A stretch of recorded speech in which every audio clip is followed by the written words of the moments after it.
ये वेद जो अथर्ववेद का मंत्र है 12:3:48 अथर्ववेद में क्या कहता है? मंत्र कह रहा न किल्बिषम अत्र न आधारो अस्ति, न किल्बिषम अत्र न आधारो अस्ति न यन्मित्रै सम अममान रेति अनूनम पानम निहितम न एतत् पक्तारम पक्क पुनराविशाति।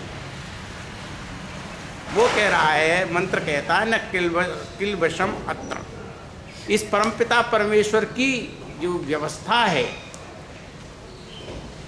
उसमें कहीं भी कोई त्रुटि नहीं है।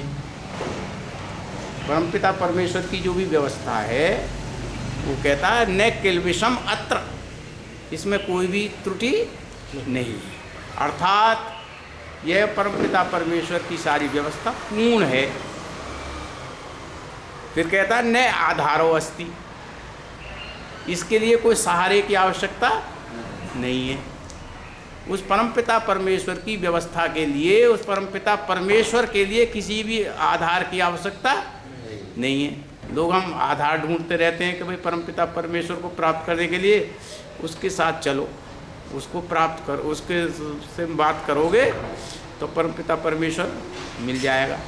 फिर वो कहता है न यत मित्रई सम अममान एति, ना ही उस परमपिता परमेश्वर को मित्रों के संग चल करके उस तक पहुंचा जा सकता है। 3 बात इसमें शुरू में ही कह दी उसने।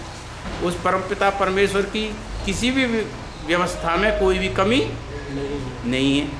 फिर कहता है न आधारो अस्ति, उसके ये किसी सहारे की जरूरत नहीं है। फिर कहता है न यत मित्रई सम अमान एति, उसको किसी भी मित्र के सहारे चल करके उस तक पहुंचा जा सकता है। अनूनम पात्रम निहितम न एतत्, वो कहता है जो आपने आपके किए हुए कर्म हैं वो अनूनम पात्रम निहितम न एतत्, वो आपके किए हुए सारे कर्म उस परमपिता के पात्र में ज्यों के त्यों रखे हुए हैं। अनूनम है, ना तो ज़्यादा हुए हैं और ना ही कम हुए हैं। जैसे किसी चीज़ में कोई चीज़ रख दी जाए, आपने किए तो हो 1 किलो काम और उसमें 1 किलो ही रखा हो या 1.25 किलो रखा हो, तो यहाँ शब्द प्रयोग हुआ अनूनम पात्रम निहीनम न एतत्। एतत् माने किए हुए कर्म, अनूनम पूर्ण के पूर्ण, पूरे के पूरे, निहितम पात्रम, निहितम माने रखे हुए हैं, पात्रम माने पात्र में, वो आपके किए हुए सारे कर्म पूर्ण के पूर्ण आपके पात्र में रखे हुए हैं। पक्तारम पक्क पुनरा विशाति, जो आपने पकाए हुए थे, जो आपके द्वारा पकाए गए हुए थे, वो पक करके पुनः आविशाति, आपको पके पकाए फिर आपको ही मिल जाती। बात समझ में आएगी? आ गई? वही इतनी नहीं आई कि वह परमपिता परमेश्वर की व्यवस्था पूर्ण है, उसकी न्याय व्यवस्था और रचना पूर्ण है, उसके लिए कोई सहारे की आवश्यकता नहीं है। उस परमपिता परमेश्वर तक पहुंचने के लिए आपको कोई मित्र की सहायता नहीं आवश्यक है। और आपके जो किए हुए कर्म हैं वो जो कहते हैं उसकी दृष्टि में उसके पास पूरे के पूरे यूँ हैं। और फिर कहता पक्तारम पक्क, पकाने वाले के पास पके हुए, पक्तारम पक्व, पकाने वाले के साथ पके हुए पुनः आविशाति, वैसे के वैसे मिल जाते हैं। अब पकाने वाले, हाँ, जो पकाता है उसको वैसे ही पके पकाए वो वैसे, अर्थात जैसा करोगे वैसा करोगे। ये इस मंत्र की व्याख्या। बात समझ आएगी ना? अब इस मंत्र में है असली बात क्या है। देखो, परमपिता परमेश्वर पूर्ण है, तो क्या कहते हैं? पूर्णमदः पूर्णमिदम्। जो पूर्ण है उसका हर सब संसार पूर्ण। इदम माने ये संसार, इदम माने ये संसार की सारी व्यवस्था, इदम विवाद ये सारी संसार की रचना। जो परमपिता परमेश्वर पूर्ण है, उसकी रचना भी, उसका कार्य भी, उसकी व्यवस्था भी, सबकी सब पूर्ण है। परंतु मनुष्य फिर भी पहले काल में भी और आज भी परमपिता परमेश्वर पर आक्षेप लगाता रहता है कि यार परमेश्वर ये काम नहीं किया, ऐसा कर देता। बहुत से तेने काहे को दुनिया बनाई, गाते रहते हैं ना, बहुत से लोग गाते देखा होगा, काहे को दुनिया बनाई, क्या तेरे मन में क्या समाई, दुनिया बनाने वाले तेरे मन में क्या आई। तो ये हमेशा से आदमी आशंकित रहता है, क्योंकि वो नास्तिकता में जीता है। अतीत काल में भी ऐसा ही हुआ और आज में भी ऐसा ही होता रहा। तो भर्तृहरि जी का एक शतक है, भर्तृहरि शतक, आपने पढ़ा है कभी? भर्तृहरि शतक ने भी उसमें प्रश्न उठा दिए, है नहीं? वो क्या कहता है? भर्तृहरि ने भी कहा गंध सुवर्णो, सोने में सुगंध नहीं है। फलम इक्षु दंडे, ईख के दंडे पर फल नहीं लगाया। नकारी पुष्पम खलु चंदनस्य, चंदन के पेड़ पर फूल नहीं लगाए। विद्वान धनी, विद्वान को धनी नहीं बनाया। नृपत दीर्घ जीवी, राजा को लंबी उम्र का बनाना चाहिए था। धातु पुरा ने कोई अपि बुद्धो, बुद्ध दो ए भूत, वो कहता है कि उसको परमात्मा को कोई बुद्धि देने वाला नहीं था। गंधे सुवर्णो, सोने में सुगंधी और मिला देता, मिलाना चाहिए थी उसको। क्यों जी?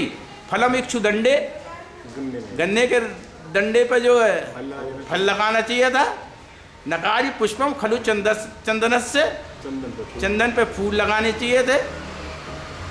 और विद्वान धनी, विद्वान को धनी बनाना चाहिए था। नृपत दीर्घ जीवी, राजा है, इतने दिन राज करेगा, उसे कल कोई मौत आगे चला गया, उसको लंबी आयु का करना चाहिए था। तो कहता न कोपी बुद्धि दो अभूत, उसको कोई बुद्धि देने वाला नहीं था। उसने सारी दुनिया बनाई उस मूर्ख ने, और इनमें कमी छोड़ दी। आदमी सोचता तो रहता ये। अच्छा, आप एक एक बात पे सोचो, अगर सोने में सुगंध होती तो सोना क्या सुरक्षित रह पाता? आप बताओ, सोना जो है सुरक्षित रह पाता? बिना उसके ही नहीं सुरक्षित रह पाता, तो सोने में कैसे सुरक्षा कैसे कर लेते आप बताओ उसे। और अग्नि एक ऐसी धातु है, अग्नि एक ऐसी चीज़ है जो सब धातुओं के मल को दूर करके उसे शुद्ध कर देती है। जब सोना अग्नि में तपाया जाता है तो कहते हैं ना बन गया कुंदन, तो चमक जाता है। अगर उसमें गंध होती तो क्या होता फिर? नहीं, गंदी गंध उड़ती चारों तरफ उसके फिर। और जिस वस्तु में गंध होती है, ये जिस वस्तु को अग्नि में तपाया जाता है, वो अग्नि अपना अस्तित्व खो देती है। उस वस्तु को जो उसके गुण है उसे वायुमंडल में खींच के बाहर कर देती है और उसके अस्तित्व को ख़त्म कर। जैसे लकड़ी आप समिधा को और हवन को इसमें डालते हो सामग्री को, तो वो क्या करती है? उसको सबको भस्म कर देती है, उसकी सुगंधी को इसको वायुमंडल में फैला देती है। और सोने को इसमें डालते तो अगर उसमें खुशबू होती साफ़ करने के लिए तो सोना तो भस्म हो जाता और वो निकल के बाहर चली जाती, तो सोने का अस्तित्व खत्म हो जाता। परंतु सोने का अस्तित्व खत्म नहीं होता। सोना एक ऐसी चीज़ है कि जो अग्नि से जलाया ही नहीं जा सकता। जब लोगों ने ये कहा कि हनुमान जी लंका सोने की थी और हनुमान जी लंका में आग लगाई है, तो हमने कहा ये तो हो ही नहीं सकता। सोना ऐसी धातु है जो आग में जलती नहीं। क्यों भाई, तुम तो इंजीनियर हो। सोना बिना एक्वा रजिया के,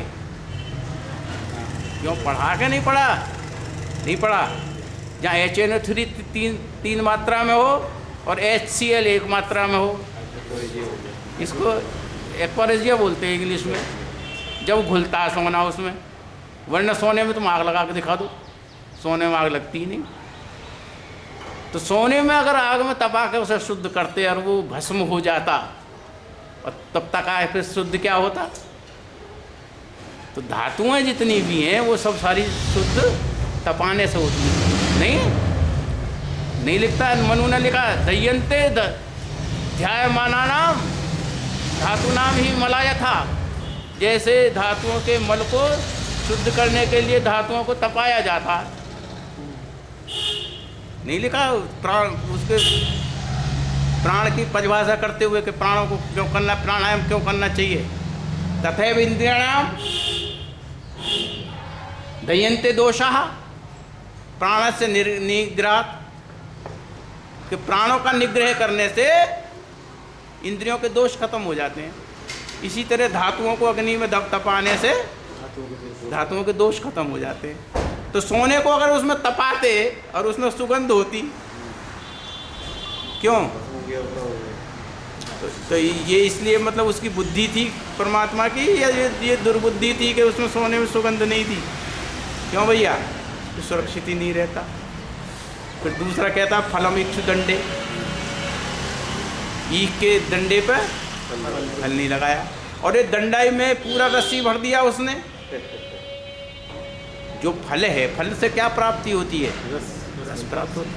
और डंडे में पूरा रस भर दिया। अब इसकी तुम कितनी चीज़ बना लो, अगर उसमें फल लगाता तो फल के निश्चित ही चीज़ बनती।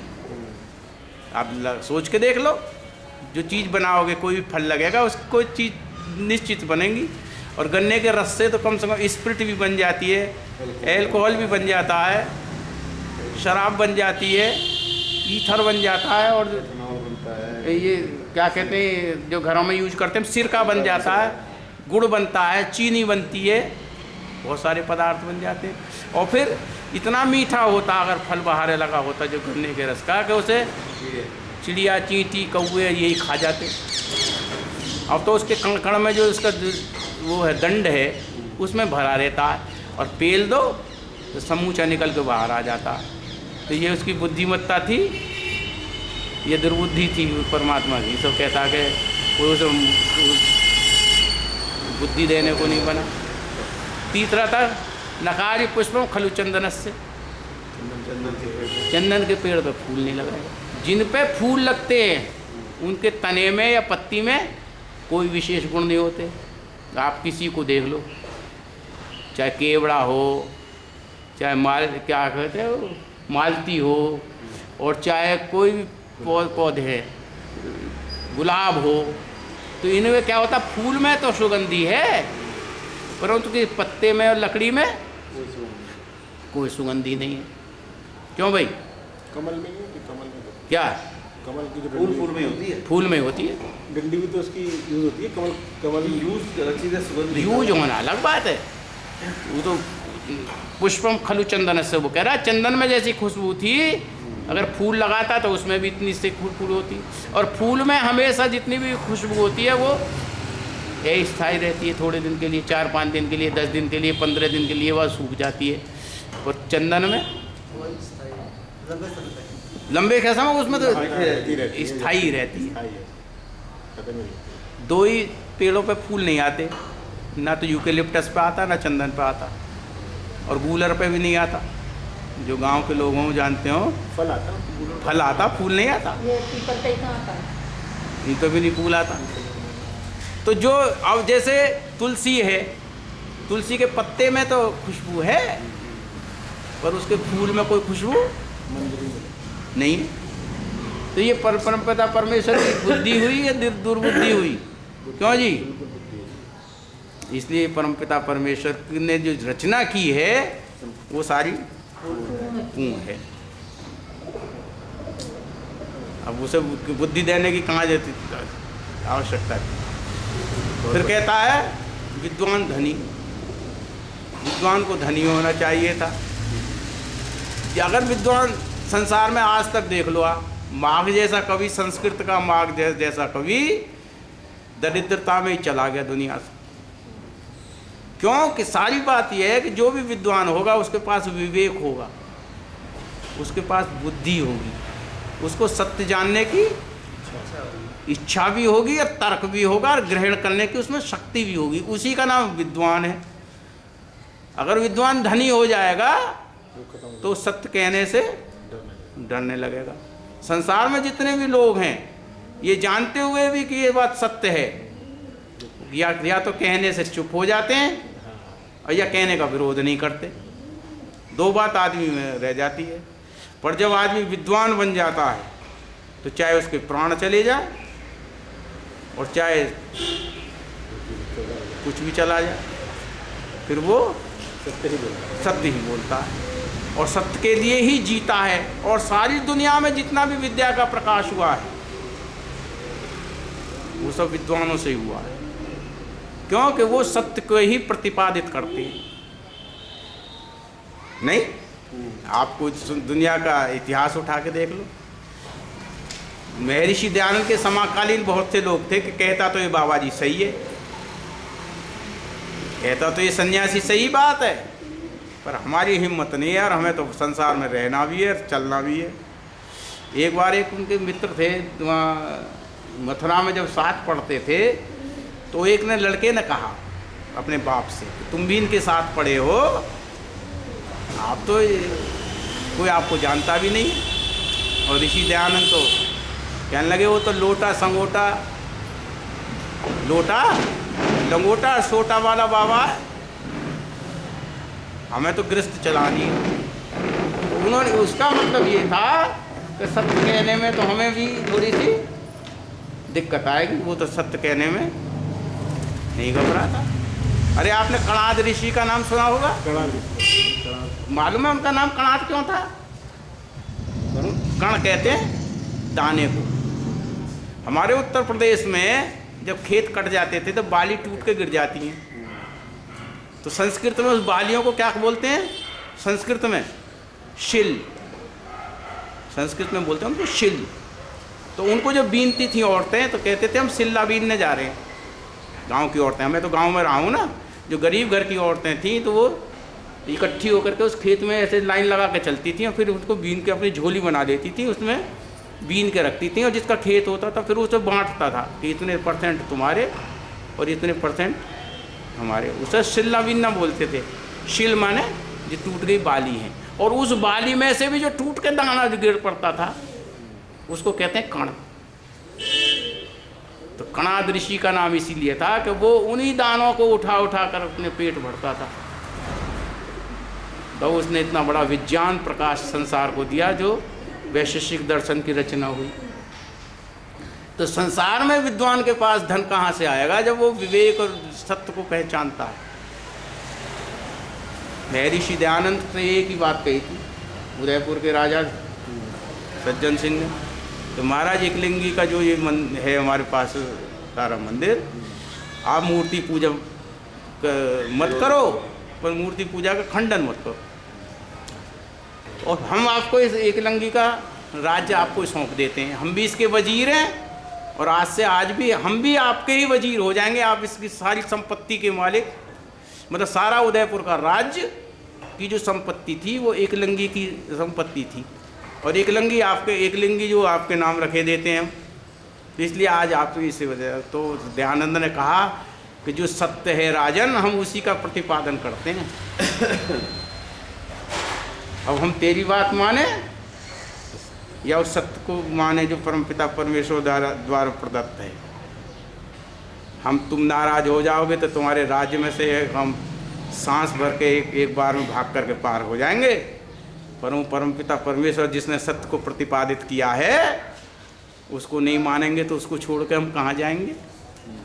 इसलिए हम राजन सत्य को कहेंगे। तो उसके पास इतना बड़ा धन होता जो किसी काम में भी लगा सकता था। अरे आपको ध्यान नहीं है, महर्षि दयानंद के पास जब वेद छपने की बात हुई तो वेद छापने के लिए पैसे भी नहीं थे। तो राजा कह देता यार मैं इससे क्या लेना, मुझे वेद छपवा दूंगा मैं। नहीं, वो उसने कहा कि मैं तेरी, तुमने कहा था कि राजन तुमको ऐसा कोई, स्वामी जी आपको कोई ऐसा व्यक्ति नहीं मिलेगा जो पूरे राज्य को आपको सौंप दान में दे दे। तब दयानंद ने कहा था, राजा एक बात सुन ले, तुझे ऐसा कोई फकीर भी नहीं मिलेगा जो इतनी बड़ी तेरी संपत्ति पर लात मार दे। तो विद्वान धनी कैसे हो सकता? महर्षि दयानंद ने जब सत्यार्थ प्रकाश को समाप्त करने के लिए कदम बढ़ाया तो स्वयं मंतव्य प्रकाश लिखा। आपने पढ़ा होगा, ध्यान से पढ़ा भाई, क्या लिखता दयानंद स्वयं मंतव्य प्रकाश में?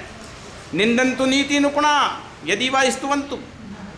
भ्रतरी को सबसे पहले भ्रतरी को कोट करता है। निंदन्तु नीति निपुणा, नीति के निपुण लोग या निंदा करें, कुछ भी करें, या यदि वा स्तुवन्तु, या बढ़ाई करें। लक्ष्मी समाविष्टु, लक्ष्मी आ जाए, गच्छतु यथेष्टम, या चली जा। अद्यैव मरणमस्तु, आज ही मौत आ जाए। युगांतरेवा, या युगों युगों के बाद आए। न्यायात् पथ प्रवचलंती पदम न धीरा। धैर्यवान लोग, धीर लोग, विद्वान लोग न्याय के पथ से एक पैर पग भी पीछे नहीं हिटते नहीं। तो बात कर रहे हो तो कैसे विद्वान धनी हो जाएगा? क्यों भाई? जिस दिन विद्वान धनी होने की बात सोच लेगा उस दिन न्याय पथ को वो त्याग देगा। नहीं त्याग देगा। तब महाभारत को लिखा, न जातु न कामान न भया न लोभात तजेत जीवितस्य अपि हेतो।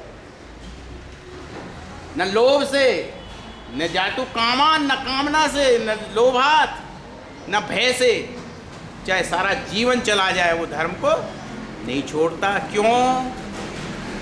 धर्मो नित्य, धर्म नित्य है। सुखे दुखे तो अनित्यो, सुख दुख तो आते रहेंगे और जाते रहेंगे। जीवो नित्यो, ये जीव तो अमर है, ये नित्य है। हेतु रस अपियो तू अनित्य, जो ये जीवन है ये तो अनित्य है। तो अब बताओ, विद्वान अगर सारी दुनिया के धन की बात करता तो उसको धन लेने के लिए सब कुछ समझौता करना पड़ता, नहीं करना पड़ता भाई। तब मुंडक उपनिषदों को लिखा दयानंद फिर लिख देता, नहीं सत्यात् परो धर्मो, सत्य से बड़ा कोई धर्म नहीं है। नैनतात् पातकम परम, झूठ से बड़ा कोई पाप नहीं है। नहीं सत्यात् परम ज्ञानम, ज्ञान से कोई बड़ा सत्य, सत्य से कोई बड़ा ज्ञान नहीं है। तस्मात् सत्यम समाचरेत, इसलिए सत्य में ही हमेशा आचरण करे। तब भारत सरकार के भी आपने देखा होगा, लोगों पर लिखा रहता है सत्यमेव जयते। ये कहाँ से लिया? मुंडक उपनिषद से। मुंडक उपनिषद देता है सत्यमेव जयते नार्थम ना अनर्थम, सत्य की जीत होती है। एक कह रहे सत्यमेव जयते मन मतलब बता। सत्यमेव जयते नहीं है, सत्यम एव, सत्य ही, एव मन ही, सत्यम एव जयते, सत्य की ही जीत होती है, सत्य की ही। सत्यम एव जयते नानर्थम, झूठ की नहीं। सत्येन पंथा विततो देवयाना, सत्य लोगों के मार्ग विस्तृत होते हुए चले जाते। महर्षि दयानंद ने जब ये घोषणा की, मंत्र प्रकाश किया, तो विद्या का प्रकाश किन्होंने किया? विद्वानों से हुआ। धन के लालच में तो जो धन हुआ होता तो फिर आदमी तो धन की तो कोई सीमा है नहीं। क्यों जी? कितना बढ़ाता ही रहता, उसी में लगा रहता। फिर कहता निरपत दीर्घ जीवी, लिखता ना, उसको बुद्धि नहीं दी, राजा को बड़ी उम्र का बनाना चाहिए था।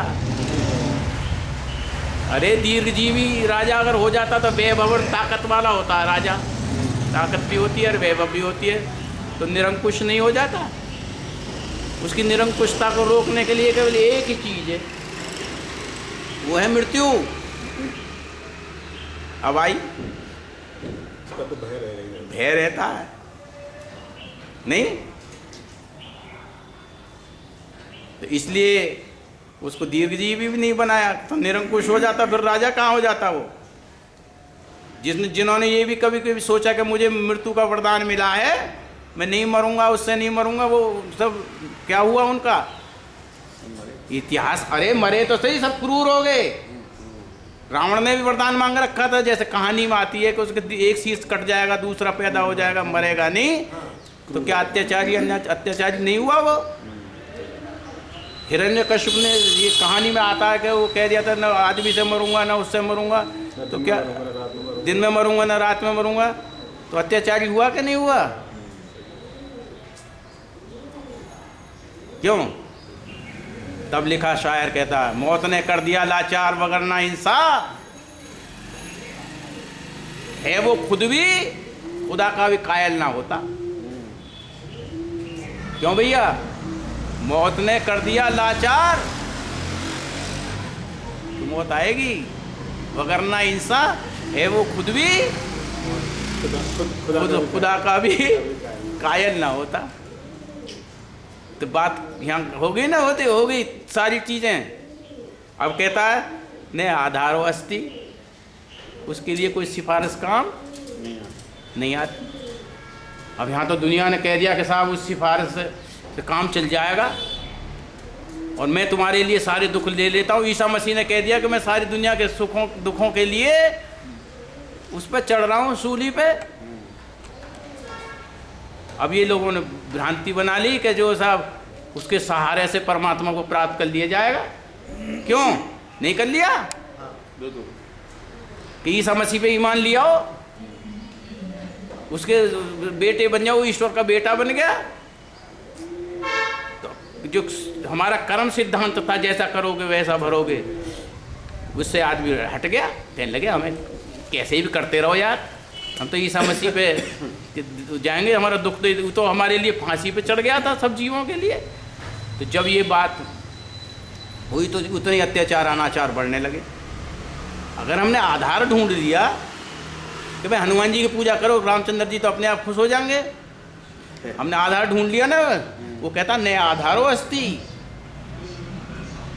इसलिए पाप बढ़ते चले गए। आपने कहानी भी सुनी होंगी, एक अजामिल कसाई था। अजामिल पढ़िए बात बचपन में, अजामिल हाँ हाँ, उन्होंने नाम रख लिया था नारायण, और उसने कसाई था अजामिल। जब उसने नाम रख लिया, उसका आधार ले लेके वो तो तर गया। भगवान ने उसे तरा दिया कि तो ये तो यार भगवान का वो है कसाई, नारायण नाम नारायण नारायण रोज बोलता है। उसका आधार हो गया कि नारायण नारायण कहते हुए परमात्मा बड़े खुश हो गए उससे। एक वेश्या थी, उसकी कहानी सुनी होगी, क्या नाम था यार उसका, नाम मैं भूल गया। वो वेश्या भी तर गई। तो लोगों ने सोचा यार ये तो इन्हीं तारने में लगा रहे हैं, हम भले आदमी तो बेकार हो गए। हम तो बुरे काम इसलिए नहीं कर रहे थे कि हम परमात्मा से मिलेंगे, और इन्होंने आधार बना लिया, ये इसके चेले हो जाएंगे। जैसे मुसलमानों ने कहा 5 समय आप नमाज पढ़ लो तो आप जन्नत को चले जाओगे, नहीं तो दोजख को जाओगे। चाहे आप देशभक्त हो, चाहे ईमानदार हो, कुछ भी हो, अगर आपका मोहम्मद साहब पे ईमान नहीं आया तो आप जो है परमात्मा को नहीं पा सकते। क्यों? तो तब लिखा लोगों ने, जब गुनहगारों पे देखी रहमते परवरदिगार, जब गुनहगारों ने देखी रहमते परवरदिगार, बेगुनाहों ने पुकारा हम गुनहगारों में हैं। जो बेगुनाह थे, ध्रुव जैसे राजीव जी जैसे कहने लगे भैया हम भी बदमाशी हैं। जब उनने सोची जब बदमाशी कर रहे हैं तो फिर भले होने से क्या फ़ायदा हुए? क्यों जी? तो इसलिए कर्म सिद्धांत बदल गया। क्या परमपिता परमेश्वर के को कोई सिफारिश लगा देगा? क्यों? दुनिया का जितने भी लोग सिफारिश की करते हैं वो न्यून होते हैं। उन्हें किसी न किसी की आवश्यकता होती है, या तो धन में कमज़ोर होते हैं। जैसे जज है, वो किसी सिफारिश में लगा रहता है, सिफारिश मान लेता है, कुछ रिश्वत की ज़रूरत इसलिए पड़ती है कि उसे रिश्वत कम पड़ रही है, झूठ भी बोल देता है, बेईमानी भी करता है, या किसी से भैंसे कि मुझे मारना दे इसलिए मतलब तो परमपिता परमेश्वर तो सर्वज्ञ है, सर्वशक्तिमान है, तो उसको किसी की सिफारिश की क्या आवश्यकता हुई? अगर सर्वज्ञ भी नहीं हो तो सामने वकील क्यों खड़े होते हैं जज के सामने? तो उसको इतना ज्ञान नहीं है कि हर कानून को वो समझता हो, वो समझाते हैं फिर। अरे यार इसे तुम क्या कर रहे हो?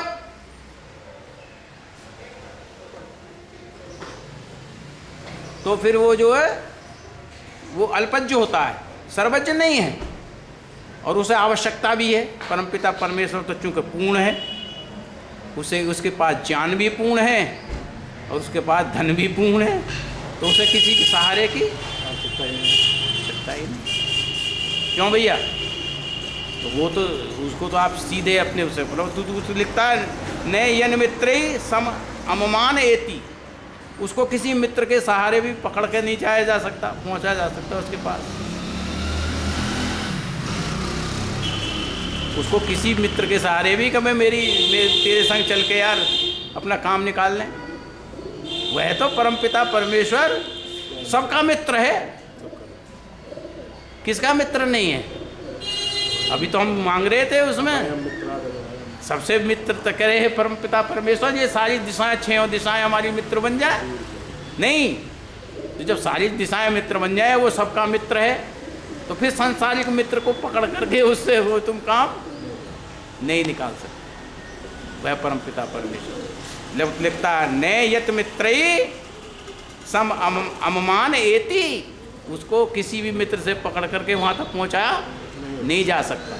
अब कहता अनूनम पात्रम निहितम न एतत्, उसके जो पात्र है, आपके हुए कर्मों का जो पात्र है, उसके पास पूरा का पूरा भरा हुआ रखा, ना उसमें से कम हुआ ना उसके साथ ज़्यादा हुआ।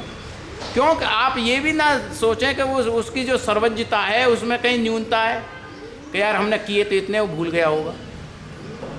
उसे क्या पता यार, हमने तो माफ़ी मांग ली थी और बहुत से काम कर रहे हैं हम सुबह शाम तक। तब अथर्ववेद ने एक बात लिखी, संख्यात अस्य निमिषो जाना नाम। वह परमपिता परमेश्वर आप जीवन में जितनी बार पलक झपकते हैं उसका भी हिसाब उसके यहाँ है। भैया उपाध्याय जी, संख्यात अस्य निमिषो जाना नाम, जितनी बार आपने पलक झपके पूरे जीवन में, उसका भी एक एक उसका हिसाब उसके पास मौजूद है। तो तभी तो कहता है अनूनम पात्रम निहितम न एतत्, आपके किए हुए सारे कर्म उसके पास निश्चित रखे हुए। तुम ये ना समझ लेना तो उनमें से कोई कमी आ गई है। जैसे कर्म आपने किए हैं फिर वैसे ही कर्म आपके उसके पास यथावत रखे हैं। कोई किसी, तब उसने लिखा अवश्य में भोक्तव्यम कर्तम कर्म शुभाशुभम, सुना होगा ना ये तो बहुत बार। क्यों भाई? अत्रि स्मृति का ये वो है, श्लोक सुना रहा हूँ आपको। क्या कहता है? अवश्य में भोक्तव्यम, हमेशा आपको किए हुए कर्म का फल भोगना पड़ेगा। जो भी कर्म आपने शुभ या अशुभ किए हुए हैं उनको भोगना। कहता न क्षीयते अभुक्तम कर्म, बिना भोगे हुए कर्म आपके क्षीण हो ही नहीं सकते। कल्प कोटि शतैरपि, करोड़ों करोड़ों वर्ष बाद भी लेते रहना जन्म, अगर भोगे नहीं है तो वो समाप्त नहीं होंगे। फिर कहता है पक्वारम पक्क पुनराभिषाद, जैसे आपने पकाए हुए थे कर्म, वो आपको पके पकाए पुनः फिर आपको लौट के जैसा करोगे वैसा भरोगे। तो परमपिता परमेश्वर की कर्म व्यवस्था को, न्याय व्यवस्था को यथावत समझने के लिए कि उसकी न्याय व्यवस्था में कोई कमी नहीं है, इस बात को जब तक आप अंतस्थ नहीं करेंगे तब तक उस ईश्वर की व्यवस्था को समझने में सक्षम नहीं होंगे। ये इस मंत्र की व्याख्या थी। ओम द्यौः शांति अंतरिक्षं शांति पृथिवी शांतिरापः शांतिरोषधयः शांति वनस्पतयः शांतिर्विश्वे शांति